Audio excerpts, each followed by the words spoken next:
Atteindre les glaciers en tramway, c'est possible grâce au tramway du Mont Blanc.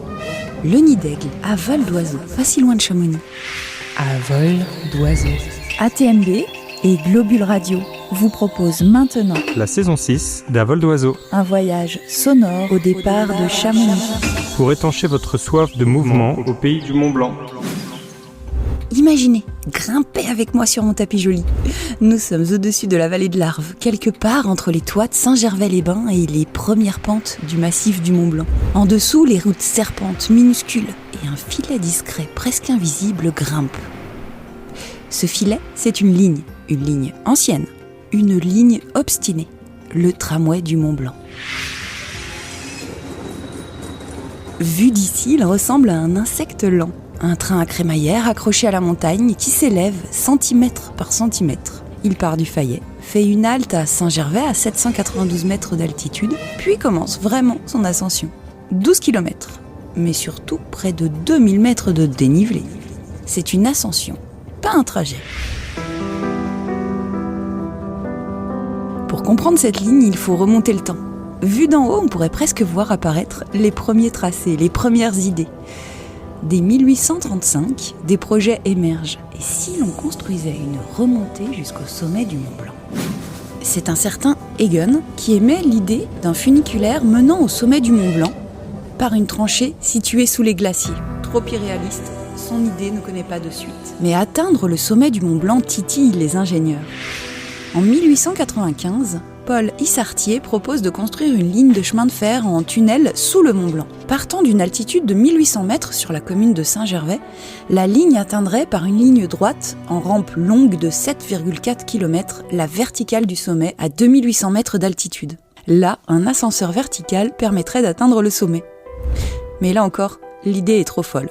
Fin 1896, Saturnin Fabre présente un nouveau projet avec un trajet situé entièrement sur la commune des Ouches et de type tramway.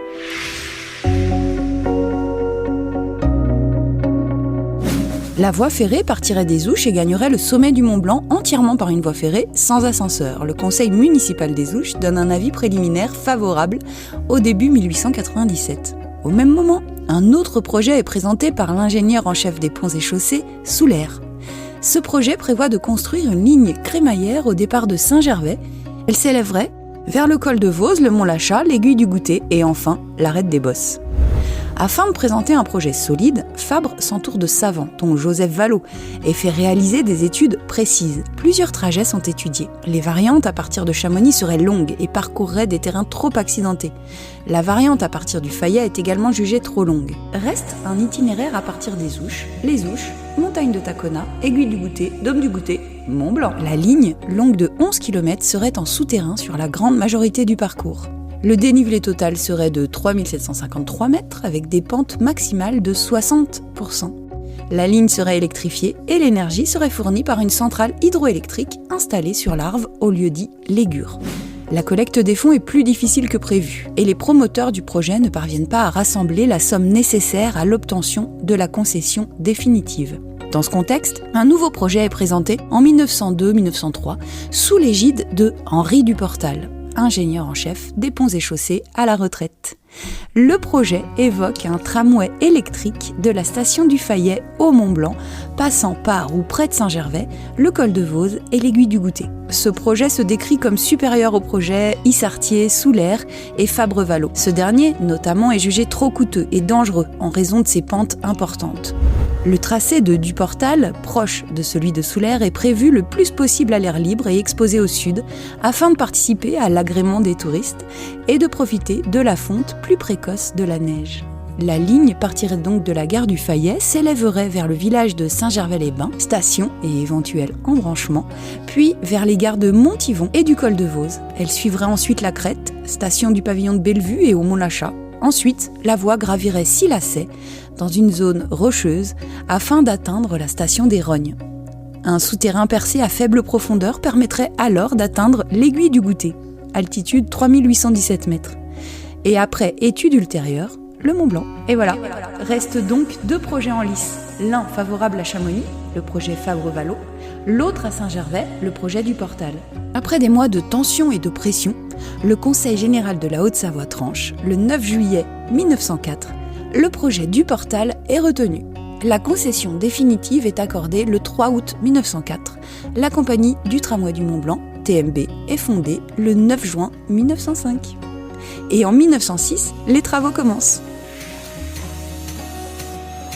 L'objectif est clair, emmener des voyageurs jusqu'au sommet. Mais la montagne résiste. Les contraintes techniques s'accumulent, les coûts explosent.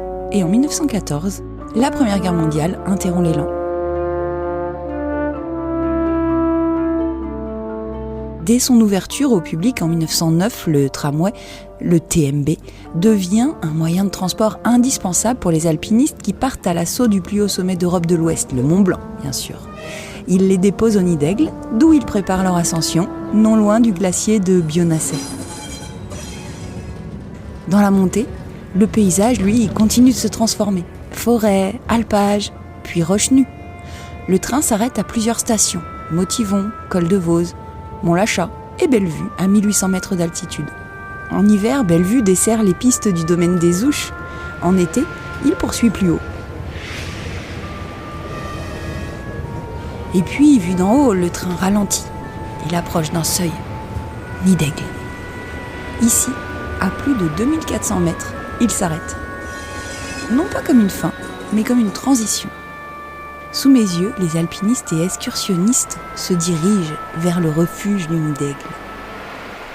Depuis plus d'un siècle, ce refuge accueille les alpinistes et les touristes. Mais les alpinistes, c'est ici qu'ils passent la nuit, qu'ils se préparent, qu'ils observent la météo, ajustent leur équipement et décident. Car juste à côté, le glacier de Bionnassay s'étend, massif et impressionnant. Vu d'en haut, le refuge est minuscule, mais il marque une frontière. Au-delà, il n'y a plus de rails, seulement la glace et l'engagement. On voit apparaître de petites silhouettes décordées des alpinistes. Le tramway du Mont-Blanc devient leur allié. Un outil, un point de départ, il les rapproche du sommet sans prétendre le conquérir. Aujourd'hui, 75% des alpinistes qui gravissent le Mont-Blanc empruntent le TMB. Puisque du Nid d'Aigle, on peut rejoindre le refuge du goûter. Le train, lui, repartira. Mais ceux qui restent continuent à pied, on l'a compris.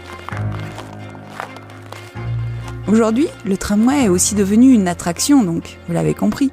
4 rames, au nom de filles de montagne, sillonnent les pentes de Saint-Gervais et des Ouches. Anne la Verte, Jeanne la Rouge, Marie la Bleue, Marguerite la Blanche. Elles montent, descendent inlassablement, transportant randonneurs, alpinistes, curieux. Et pourtant, vu d'en haut, le geste reste le même qu'il y a plus d'un siècle. Monter, toujours monter. Ce qui frappe, c'est la fragilité de cette ligne. Un simple trait dans l'immensité, une trace humaine dans un paysage d'une beauté brute. Le tramway du Mont-Blanc, ce n'est pas seulement un train, c'est une ambition interrompue, mais une ambition quand même, devenue passerelle, un rêve de sommet transformé en point de départ.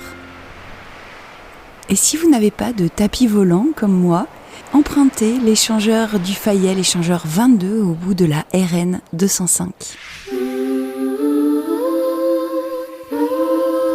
À vol d'oiseau.